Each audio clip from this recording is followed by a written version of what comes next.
ವಯಾಲಿಕಾವಲ್ ಮಹಾಲಕ್ಷ್ಮಿ ಕೊಲೆ ಪ್ರಕರಣಕ್ಕೆ ಸಂಬಂಧಪಟ್ಟಂತೆ ಬೆಚ್ಚಿ ಬೀಳಿಸುವಂತಿದೆ ಕೊಲೆಗಡುಕನ ಮಾಸ್ಟರ್ ಪ್ಲಾನ್. ಅಂದ್ರೆ ಪ್ರೀ ಪ್ಲಾನ್ಡ್ ಆಗಿ ಕೊಲೆ ಮಾಡಿದ್ದಾನೆ ಅನ್ನೋದು ಈ ತನಿಖೆಯ ಸಂದರ್ಭದಲ್ಲಿ ಗೊತ್ತಾಗಿದೆ.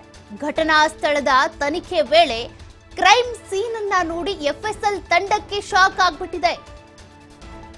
ಎಫ್ಎಸ್ಎಲ್ ತಂಡಕ್ಕೆ ತಲೆ ಕೆಡಿಸ್ಬಿಟ್ಟಿದೆ Mahalakshmi murder mystery.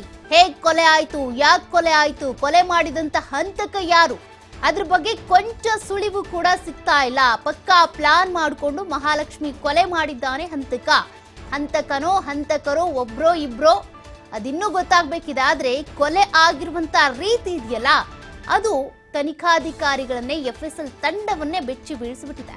Cinema, web series, ಹಳೆಯ ಮರ್ಡರ್ ಕೇಸ್ಗಳಿಗೆ ಸಂಬಂಧಪಟ್ಟಂತೆ ಡೀಟೇಲ್ಸ್ ಪಡ್ಕೊಂಡು ಅಥವಾ ಅದಕ್ಕೆ ಸಂಬಂಧಪಟ್ಟಂತೆ ಮಾಹಿತಿ ಕಲೆ ಹಾಕೊಂಡು ಹಂತಕ ಅದೇ ಮಾದರಿಯಲ್ಲಿ ಕೊಲೆ ಮಾಡಿದ್ದಾರೆ. ಅಂದ್ರೆ ಕೆಲವೊಂದು ಸಿನಿಮಾಗಳಲ್ಲಿ ಕ್ರೈಮ್ ಸೀನ್ ಇರುತ್ತೆ, ವೆಬ್ ಸೀರೀಸ್ ಅಲ್ಲಿ ಕ್ರೈಮ್ ಇರುತ್ತೆ.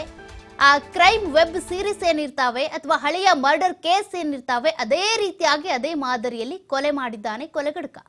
ಕೊಲೆ ಮಾಡಿ ತಪ್ಪಿಸಿಕೊಳ್ಳೋ ಬಗ್ಗೆ ಪಕ್ಕಾ ಪ್ಲಾನ್ ಕೂಡ ಮಾಡ್ಕೊಂಡಿದ್ದ. ಹಾಗಾಗಿನೇ ನೋಡಿ 17 ದಿನ ಆದ್ರೂ ಕೂಡ ಇಂಥವ್ರೊಬ್ರು ಕೊಲೆ ಆಗಿದ್ದಾರೆ, ಅವರ ಮೃತದೇಹ ಇಂತಲ್ಲಿ ಸಿಕ್ತು, ಏನೂ ಇಲ್ಲ, ಫ್ರಿಡ್ಜ್ ಅಲ್ಲಿ ಇತ್ತು, ಅದು ಗೊತ್ತಾಗಿದ್ದು ಕೂಡ 17 ದಿನ ಆದ್ಮೇಲೆ.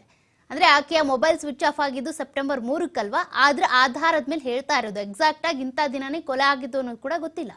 ಹಾಗಾದ್ರೆ ಎಫ್ಎಸ್ಎಲ್ ಅಧಿಕಾರಿಗಳು ದಂಗಾಗಿರುವಂತಹ ಅಂಶಗಳು ಏನು, ಯಾಕಾಗ ಅವ್ರಿಗೆ ಶಾಕ್ ಆಯ್ತು ಅಂತ ಕೂಡ ಒಂದಷ್ಟು ಡೀಟೇಲ್ಸ್ ಇದೆ.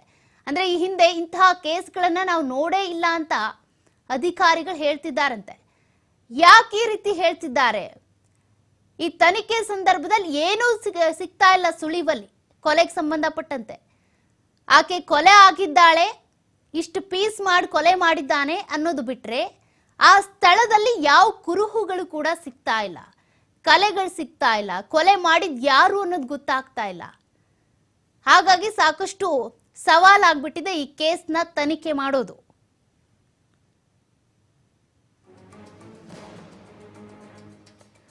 ಹಾಗಾದ್ರೆ ಎಫ್ಎಸ್ಎಲ್ ಶಾಕ್ ಆಗ್ತಾ ಇರೋದು ಯಾಕೆ? ಎಫ್ಎಸ್ಎಲ್ ತಂಡದಲ್ಲಿರುವಂತ ಅಧಿಕಾರಿಗಳಿಗೆ ಈ ಕೇಸ್ ನೋಡುವಂತ ಸಂದರ್ಭದಲ್ಲಿ ತನಿಖೆ ಮಾಡೋದಕ್ಕೆ ಯಾಕೆ ಸವಾಲಿನ ಕೆಲಸ ಆಗ್ತಿದೆ ಅಂತ ನೋಡೋದಾದ್ರೆ, ಎಫ್ಎಸ್ಎಲ್ ಶಾಕ್ ಆಗಿರೋದಕ್ಕೆ ಕಾರಣ ಇಡೀ ಮನೆಯನ್ನ ಕಂಪ್ಲೀಟ್ ಆಗಿ ಪರಿಶೀಲನೆ ಮಾಡಿದ್ರು ಕೂಡ ಯಾವ ಸುಳಿವು ಸಿಗ್ತಾ ಇಲ್ಲ ಅಧಿಕಾರಿಗಳಿಗೆ. ತಂಡಕ್ಕೆ ಒಂದು ರಕ್ತದ ಕಲೆ ಸಿಕ್ಕಿಲ್ಲ. ಮೇಕೆ ಕುರಿಯನ್ನ ಕಡಿಯೋ ರೀತಿಯಾಗಿ ದೇಹವನ್ನ ಕತ್ತರಿಸಿದ್ರು ಕೂಡ ರಕ್ತದ ಕಲೆಗಳೇ ಇಲ್ಲ ಅಲ್ಲಿ. ರಕ್ತದ ಕಲೆ ಅಷ್ಟೇ ಅಲ್ಲ, ಕತ್ತರಿಸಿದಂತ ಗುರುತುಗಳು ಕೂಡ ಅಲ್ಲಿ ಪತ್ತೆ ಆಗ್ತಾ ಇಲ್ಲ. ಯಾವುದೋ ಒಂದು ತರಕಾರಿನೋ ಅಥವಾ ಏನಾದ್ರೂ ಕಟ್ ಮಾಡ್ತೀರಾ ಅಂದ್ರೆ ಅಟ್ಲೀಸ್ಟ್ ಅಲ್ಲಿ ಗುರುತಾದ್ರೂ ಇರುತ್ತೆ, ಒಂದು ಚಿಕ್ಕ ಚಿಕ್ಕ ಗೆರೆಗಳು ಬೀಳುತ್ತೆ. ಬಟ್ ಈ ದೊಡ್ಡ ದೇಹವನ್ನ ಕಟ್ ಮಾಡಿದ್ರು ಕೂಡ ಅಲ್ಲಿ ಕಟ್ ಮಾಡಿರೋ ಗುರುತಿಲ್ಲ, ರಕ್ತದ ಕಲೆ ಇಲ್ಲ. ದೇಹ ಕತ್ತರಿಸಿರೋದ್ರ ಬಗ್ಗೆ ಗುರುತು ಸಿಗದೆ ಇರೋ ರೀತಿಯಾಗಿ ಸಾಕ್ಷ್ಯ ನಾಶ ಆಗಿದೆ. ಹಂತಕ ನಾಶ ಮಾಡಿದ್ದಾನೆ, ಯಾವುದೇ ಕುರುಹು ಕಾಣದೇ ಇರೋ ರೀತಿಯಾಗಿ ಇಡೀ ಮನೆಯನ್ನ ಕ್ಲೀನ್ ಮಾಡಿದ್ದಾನೆ ಹಂತಕ. ಇಂತಹ ಪ್ರಕರಣದಲ್ಲಿ ಪೊಲೀಸರು ಲುಮಿನಲ್ ಕೆಮಿಕಲ್ ಬಳಸಿ ರಕ್ತದ ಕಲೆಗಳನ್ನ ಪತ್ತೆ ಮಾಡ್ತಾರೆ. ಅದಕ್ಕೆ 200 ದಿನಗಳು ಕೂಡ ಟೈಮ್ ಇರುತ್ತೆ. ಆದ್ರೆ ಇಲ್ಲಿ ಲುಮಿನಲ್ ಕೆಮಿಕಲ್ ಬಳಸಿದ್ರು ಕೂಡ ಯಾವ ಕಲೆಗಳು ಕೂಡ ಪತ್ತೆ ಆಗ್ತಾ ಇಲ್ಲ. ಹಾಗಾಗಿ ಪೊಲೀಸರಿಗೆ, ಎಫ್ಎಸ್ಎಲ್ ತಂಡಕ್ಕೆ ಈ ಕೇಸ್ ಸವಾಲಾಗ್ತಾ ಇದೆ. ಕೆಲವೊಂದಷ್ಟು ರಕ್ತದ ಕಲೆಗಳು ಪತ್ತೆಯಾದ್ರೂ ದೇಹ ಕತ್ತರಿಸಿದ ರೀತಿ ರಕ್ತದ ಕಲೆಗಳು ಪತ್ತೆಯಾಗಿಲ್ಲ. ಇಲ್ಲಿ ಒಂದಷ್ಟು ಕನ್ಫ್ಯೂಷನ್ಸ್ ಇದೆ. ಹೀಗಾಗಿ ಹಂತಕ ಯಾವುದೇ ಕೆಮಿಕಲ್ ಬಳಸಿ ಮನೆ ಕ್ಲೀನ್ ಮಾಡಿರಬಹುದು ಅನ್ನುವಂಥ ಶಂಕೆ ಕೂಡ ಇದೆ. ಕೊಲೆ ಮಾಡೋ ಬಗ್ಗೆ ಮುಂಚೆಯೇ ಹಂತಕ ಪ್ಲಾನ್ ಮಾಡಿಕೊಂಡು, ಸ್ಟಡಿ ಮಾಡಿಕೊಂಡು ಆ ರೀತಿಯ ಕೊಲೆ ಮಾಡಿದ್ದಾನೆ. ಕೊಲೆ ಆಗಿದ್ದು ಗೊತ್ತಾಗಬಾರ್ದು ಅಂತ ಕೂಡ ಫ್ರಿಡ್ಜ್ ಅಲ್ಲಿ ಇಟ್ಟು ಹೋಗಿದ್ದಾನೆ ಎನ್ನಲಾಗ್ತಾ ಇದೆ. ಮನೆಯಲ್ಲಿ ಮಹಾಲಕ್ಷ್ಮಿಯ ಮೊಬೈಲ್ ಪತ್ತೆ ಆಗಿದೆ ಕೊಲೆಯಾದಂಥ ಮನೆಯಲ್ಲಿ. ಆದರೆ ಆ ಮೊಬೈಲಿಂದ ಕೂಡ ಏನು ಡೀಟೇಲ್ಸ್ ಸಿಗ್ತಾ ಇಲ್ಲ. ಆಕೆ ಮೊಬೈಲ್ ಕೂಡ ಸ್ವಿಚ್ ಆಫ್ ಆಗಿತ್ತು. ಅಂದ್ರೆ ಆತ ಮೊಬೈಲ್ ಸ್ವಿಚ್ ಆಫ್ ಮಾಡಿ ಹೋಗಿದ್ದ, ಮನೆಯಲ್ಲೇ ಇಟ್ಟು ಹೋಗಿದ್ದ ಮೊಬೈಲನ್ನ. ಆಕೆ ಮನೆಯಲ್ಲೇ ಕೊಲೆ ಮಾಡಿ ತುಂಡು ತುಂಡಾಗಿ ಕತ್ತರಿಸಿ ಫ್ರಿಡ್ಜ್ ಅಲ್ಲಿ ಇಟ್ಟು ಹೋಗಿದ್ದ.